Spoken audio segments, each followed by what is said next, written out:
What's up, gamers? DreamcastGuy here, and I just finished watching the Ubisoft Forward. I know this isn't technically E3 season, but it's pretty much as close as things are gonna get. Summer Games Fest is still the reveals, the release dates, and the gameplay that we used to get from E3, but also a little bit different.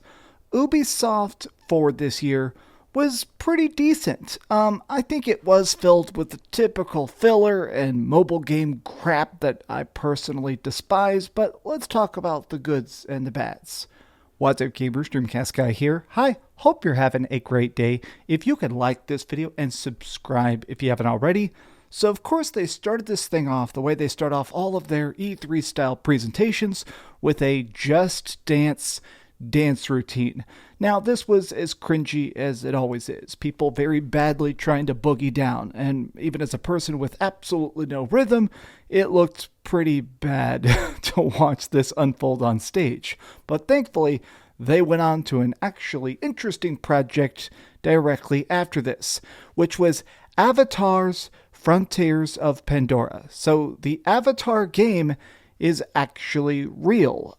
It's super bizarre that they're making an Avatar first-person shooter, but I think it's even more strange how much it looks like Far Cry. So in this very long gameplay trailer, and they did a cutscene trailer and an interview with the devs, it's a very strange mix. We're playing as a Navi who was raised by the humans and then put in cryosleep for 15 years, and now they're waking up trying to fight back against some humans that are returning to Pandora. Now, I don't care about Avatar. I haven't seen anything except the first movie. I think there's supposed to be like 5 movies now or something in the eventual future. But I guess it's interesting that they're trying to make it a first-person shooter. That kind of seems like a bad move. If you're making such a big, colorful world, why not give us a third-person viewpoint option so we can see more of the cool, unique alien flora and fauna? But that's just a personal taste.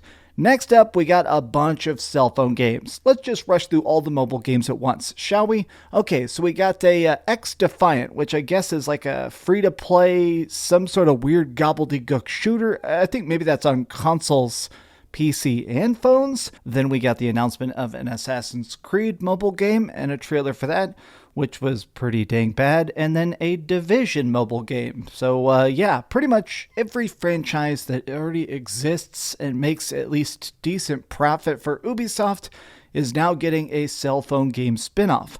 Now, this is one of the weirdest things, is the stuff they didn't show.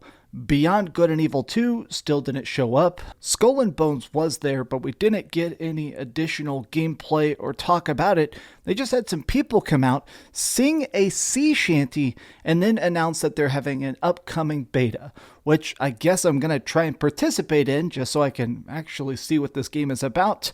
Oh yeah, they're also making a Far Cry Blood Dragon anime for Netflix. So I like Far Cry Blood Dragon. The weird parody 80s aesthetic is kind of cool.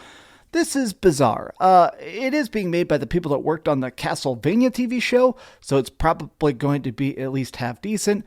The older I get, the less I care about TV shows, the less I care about movies and stuff. I kind of just like my comic books and my video games, but I guess this is an interesting way for Ubisoft to branch out. Next up, let's talk about the 2 games that, in my opinion, were the very best parts of this entire showcase. First up, Prince of Persia: The Lost Crown. Now, I do know that there is a certain part of the internet that's very much hating on this game, but I think it's mostly from confusion. Now that we've had a bigger look at the game itself, this is a 2.5D side-scrolling Metroidvania, where we're playing as this assassin-ish style guy that's outside of time. He exists in a place where the past and the future are coexisting, meaning that while we're actually doing stuff, it looks like there will be ancient monsters and futuristic stuff all stacked on top in a singular level, which is pretty cool. But the most exciting part of this is it seems like we have some sort of time travel abilities of our own, which can be used in combat. It showed people like jumping through an enemy, rewinding time to get back behind them, and then doing a backstrike for a bunch of damage. Or in a boss fight, maybe skipping around in time to be at different spots in the battlefield. Something about the Lost Crown seems incredibly good. Who knows if it'll actually be great, but the trailers thus far, especially with this gameplay deep dive, I'm actually very excited for this next Prince of Persia in a way I haven't been in a bit, which is very much how I feel about Assassin's Creed Mirage. They did a super long gameplay demo of it that is just jaw-dropping. I feel like Ubisoft has some real confidence with Mirage. I mean, when they showed this, they actually came out and just straight up said, here's gameplay, here's combat, here's different storefronts, here's interactions with NPCs, here's a long story trailer. There is a boldness and a confidence to the Assassin's Creed Mirage marketing that seems very fitting. I'm glad, as a person that's played a lot of Assassin's Creed, I'm extremely thankful that they're going back to basics. They're going back to old school Assassin's Creed, where it's like, hey, let's be assassins and remember the creed. Let's creep around and assassinate targets and jump off buildings. I mean, the new Assassin's Creed games where you're a Viking and stuff, I know those sold like tens of millions of copies, but to me, having 500 hours of random tiny blips on the map is not as exciting as having a dedicated, focused, stealthy story. And that's what Mirage looks like. I'm actually so curious to put on the hidden blade of this new character Basim and see what he does with the hidden ones. It seems like a true reboot of the series of sorts, and I'm very thankful for that. Now, let's talk about the Crew Motorfest. This thing confused me a tiny bit. So this looks pretty great.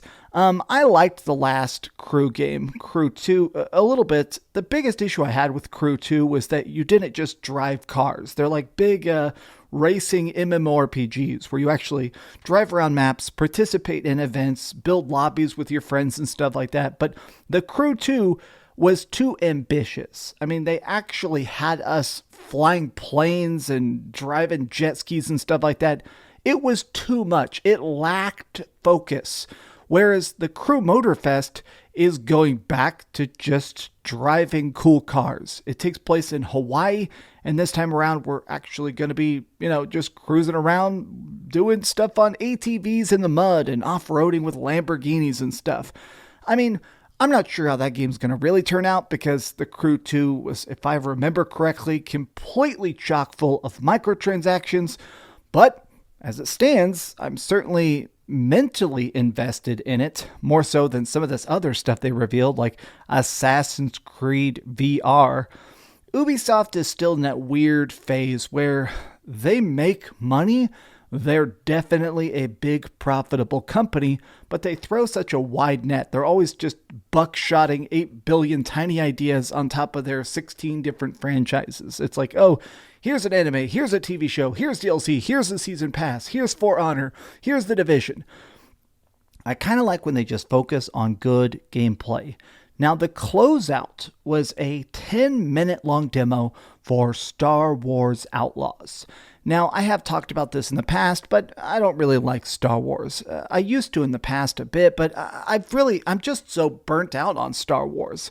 There's been so many freaking movies and spin-offs and comic books and random gobbledygook that now, I mean, even the best Star Wars games, the best Star Wars stuff really needs to hit it out of the park, or else it doesn't just emotionally grab me anymore. Maybe I'm just an old geezer, but I mean, Star Wars is cool. This is cool, but I like that Star Wars Outlaws looks like it is prioritizing just being a good adventure. So they showed off some stealth gameplay. We're apparently playing as this young woman trying to perform a really big heist to pay off a bunch of dangerous debt.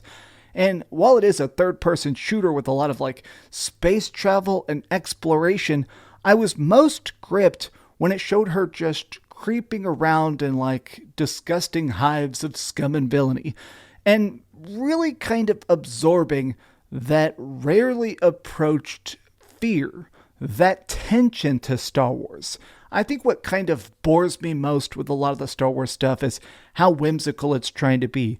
La-di-da, oh my god, it's time for another space wizard adventure, woo! I like that this is like, okay, there's no Jedi, there's no lightsabers, let's just actually go on a normal human quest with a bunch of aliens. Star Wars Outlaws actually seems pretty fantastic, even as a guy who does not give a crap about Boba Fett and frickin' Anakin. This looks like a good game with a good story and honestly great graphics. Not to be that shallow guy, but I'm glad that the game actually looks truly next gen.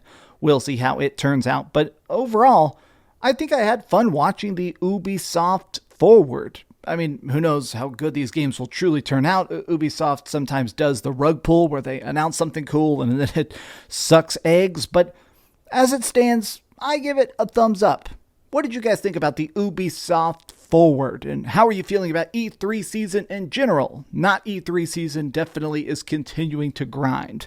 I am going to be watching the Capcom showcase here in just a couple hours, and I'll put up a video talking about that as well. So fingers crossed we get some Resident Evil 4 DLC news. But these have just been some off-the-cuff thoughts. Be sure to like the video and subscribe if you haven't already, and please keep dreaming. I'll be honest, I'm filming this video standing up because I hurt my back a little bit. I'm just having a little bit of a sore back and I don't want to sit in a chair. Thanks so much for watching that video. If you want to see something else, you can always click this link to see what I put up last, or, subscribe and see what's coming up next. Also, I promise that whatever I do, it'll try not to suck.